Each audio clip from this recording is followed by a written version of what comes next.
ఇండియాలోనే #1 varicose veins hospital Avis vascular centre.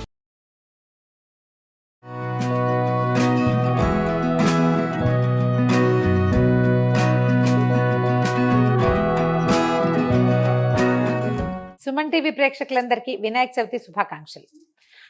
వినాయకుడికి ఇష్టమైన నైవేద్యాలు 2-3 రకాలు చేస్తున్నాం. అందులో ఈ పూట ఏం చేద్దామంటే మనం బెల్లం ఉండ్రాళ్ళు చేద్దాం. మామూలుగా ఉండ్రాళ్ళు అంటే బియ్య పిండిని ఉడికించి చిన్న ఉండలు చేసుకుంటాం, దాన్ని పప్పులో వేస్తాం, పాయసంలో వేస్తాం, ఎలాగోలాగా చేస్తాం కదా. ఇదేంటంటే పూర్తిగా బెల్లంతోటే ఉండ్రాళ్ళు చేసి వాటిని మళ్ళీ ఇంకొకసారి స్టీమ్ చేసి నైవేద్యం చేయటం.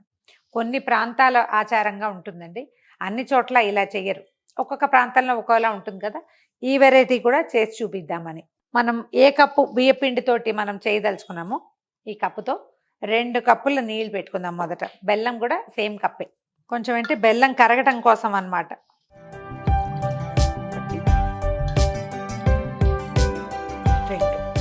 మనం రెడీగా పెట్టుకున్న బెల్లాన్ని ఇందులో వేసేద్దాం.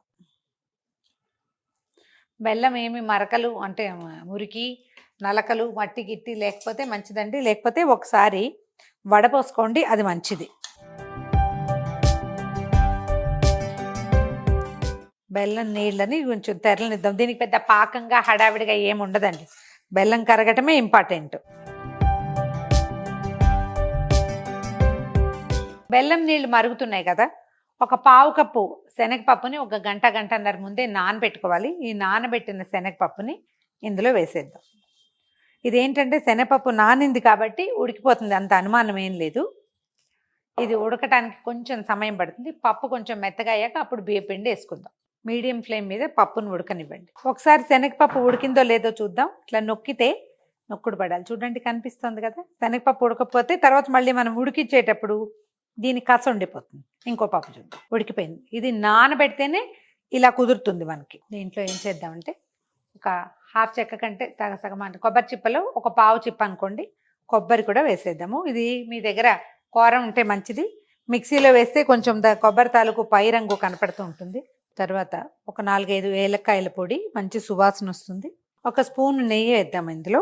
సిమ్లో పెట్టి మనం పక్కకి తీసి పెట్టుకున్నాం కదా బియ్య పిండి పోసేద్దాం 1 కప్పు.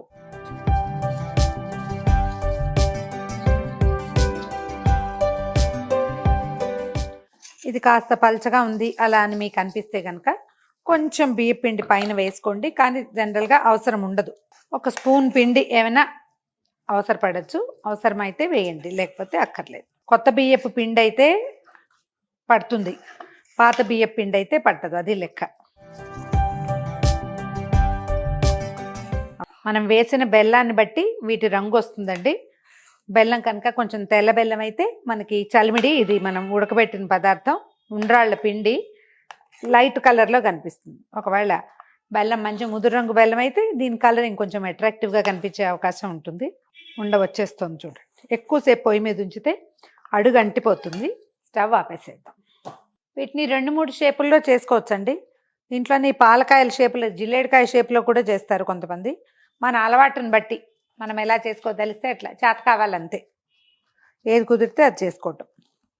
కొన్ని ఉండలు చేద్దాము, కొన్నేమో ముఠియాలని చేస్తారు, అంటే మనకి ఇలా గుప్పెటితోటి చేసేదన్నమాట, అలా కూడా చేసుకోవచ్చు. సేమ్ పిండే, అప్పుడు 2 వేరు పదార్థాలు లాగా ఉంటాయి. నివేదనలకి నెంబర్లు ఆలోచిస్తారు కదా, ఇన్ని అంకె పెట్టాలని 9 పెట్టుకుంటారు కదా, అందుకని అట్లా చేసుకుంటాం అన్నమాట. కొద్దిగా చేసుకుని ఉండలు చేసేస్తే సరిపోతుంది. ఈ 9 ఉండలు చేసాం కదా, కొంచెం చేసుకుని వీటిని ఎట్లా అంటే ఇగో ఇలా చేతి వేళ్ల గుర్తులు పడేలాగా చేస్తారు. వేళ్ల గుర్తులు పడతాయి చూడండి. నా వేళ్ల గుర్తులు అసలు పడవండి, నాకు అంత గట్టిగా నొక్కటం రాదు. అన్నీ ఉండలు చేసేస్తూ ఉంటాను నేను. అలవాటు ప్రకారం ఎట్లా కుదిరితే అట్లా చేసుకోండి. ఇవి ఉడకాలి కదా, ముందు కొంచెం స్టీమ్ అవ్వాలి కదా, అందుకని కొసలు సన్నగా ఉండి మధ్యలో కొంచెం పెద్దదిగా ఉండేలాగా చేసుకుంటే సరిపోతుంది. ఇవి కూడా ప్రాక్టీసేనండి, తరచూ చేస్తుంటే వస్తాయి. ఏటా ఇవే చేస్తామనుకోండి, వాళ్ళకి గోరుమిట్టిలో అవి చేసే వాళ్ళు టకటకటక చేస్తారు. మనలాంటి కొత్త వాళ్ళని చేయమంటే చేత కాదు కదా. నేను ముండలే చేస్తా ఎప్పుడు. ఈసారి ప్రతి వాళ్ళు అవి చేయరా అని అడుగుతున్నారని ఇలా చేయబోతున్నాను, కానీ ఇదంతా చేత కాదు, ప్రాక్టీస్ చేస్తుంటే వస్తుంది అంతే. మనకి రకానికి 9 చొప్పున 3 షేపుల్లో చేశాను చూడండి. కొన్నేమో ముఠియాలు వేళ్లతో చేసేవి, కొన్ని ఉండలు, కొన్నేమో చిన్న చిన్నవి అంటే అప్పచ్చుల్లాగా. వీటన్నిటిని మనం స్టీమర్లో పెట్టుకుందాము.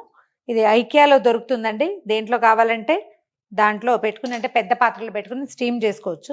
మనం కొంచెం నెయ్యి ఎక్కువ వేసి కలిపి కాస్త నేర్చేయి చేసుకుని కనుక చేస్తే ఇవి అంటుకోకుండా చక్కగా వచ్చేస్తాయండి. చల్లారాక ఇంకా బాగా వస్తాయి. వీటన్నిటిని అడ్జస్ట్ చేసేసి స్టవ్ వెలిగించేద్దామండి. ఒక గట్టి మూత ఏదైనా పెట్టేస్తే, లేదా మన దగ్గర స్టీమరే ఉంటే ఇంకా హై, ఆవిరిపోకుండా ఏదైనా ఒక వెడల్పాటి దీన్ని కరెక్ట్గా కవర్ అయ్యే మూత పెట్టేస్తే నిదానంగా మీడియం ఫ్లేమ్లో స్టీమ్ అవ్వనండి. 8 నుంచి 10 నిమిషాల వరకు స్టీమ్ చేస్తే ఆవిరిలో పూర్తిగా చక్కగా పక్వంగా అవుతాయి, ఎంతో బాగుంటాయి. స్వామికి నివేదన చేయడానికి కూడా ఈ ఉడికించి ఆవిరి పట్టిన వస్తువు ఎక్కువ శ్రేష్టం అని చెప్తారు. 8-10 నిమిషాల పాటు స్టీమ్ చేసాం కదా, స్టీమ్ని మూత తీసేద్దాము. కొంచెం దీన్ని సెటిల్ అవనిస్తే మంచి బెల్లము కొబ్బరి కలిసి ఉడికిన వాసన వస్తున్నాయి.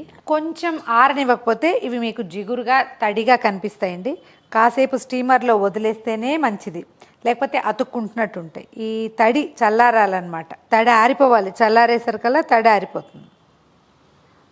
మన 2 రకాల నైవేద్యాలని విడివిడిగా వేరువేరు పళ్ళాల్లో పెట్టి స్వామివారికి నివేదన చేసేయటమే.